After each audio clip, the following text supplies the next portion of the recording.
Welcome back. This is a very important part. Display close. Now this is the workspace file. I can go here, edit my profile. I can change my full name here. This will be sort of like a nickname. You can change this name. I'll change it to course creator. Where you put your position. So if I am a business development manager,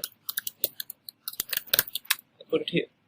Now here you can enter a number if you want people to be able to contact you when you're not online. Here you can upload an image, and this is to select on the correct time zone. Now you can save these changes, and here are preferences. Also change. So this is the notification part that will be coming to in the next video.